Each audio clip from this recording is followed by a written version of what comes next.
Assalamu alaikum.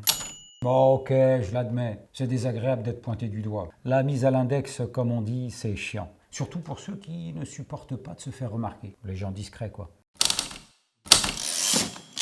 Non, parce que les autres, ceux qui foutent un bordel pas possible et qui finissent par attirer les regards, eux, ils l'ont quand même cherché un peu, non? Raison pour laquelle je me demande si, dans tous ceux qui se sentent stigmatisés, il n'y en a pas quelques-uns dans le lot qui se seraient débrouillés pour se faire remarquer. Parce que, par définition, les gens discrets, on ne les remarque jamais à cause de leur discrétion. Et si on ne les remarque pas, peuvent pas être stigmatisés. Mais c'est alors bien sûr, pour pas être stigmatisé, suffit donc d'être discret. C'est QFD. Quoi? Comment?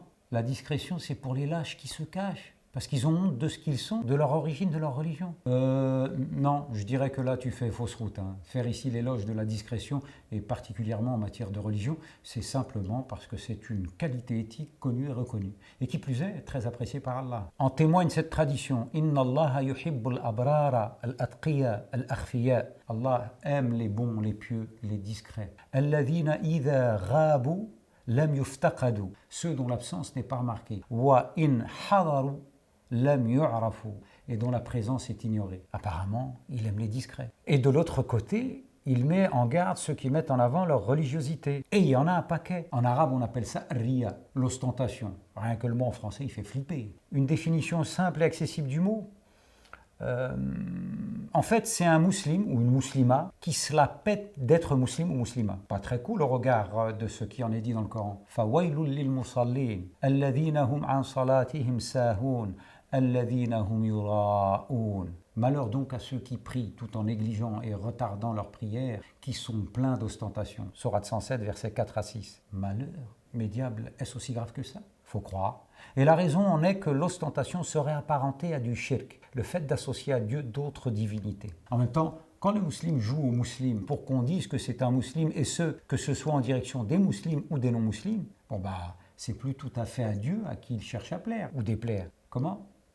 Évidemment que l'ostentation, ça marche dans les deux sens. Quand tu veux prouver ta super islamité aux musulmans et quand tu veux marquer ta différence par ton islamité auprès des non-musulmans. Le premier cas est parfaitement illustré dans la tradition très connue du martyr, du savant et du riche donateur. Ils ont atteint ces rangs pour plaire au seul regard des hommes et non celui de Dieu. Dans le second cas, la palme de la Wonder Woman de l'islam est attribuée à une bigleuse. Celle qui a cru voir le nom d'Allah sur le papier toilette d'une enseigne britannique dont je tairai ici le nom. Elle t'a pété un scandale, mon gars, au point que la dite enseigne s'est résignée à retirer de la vente le produit sacrilège, privant ainsi du nec plus ultra en matière d'hygiène scatologique nombre d'anus délicats. Bref, c'est là où tu te dis que réseaux sociaux, ça rime grave avec ostentation. Sauf qu'au final, c'était pas le nom d'Allah, mais le symbole de la plante aloe vera.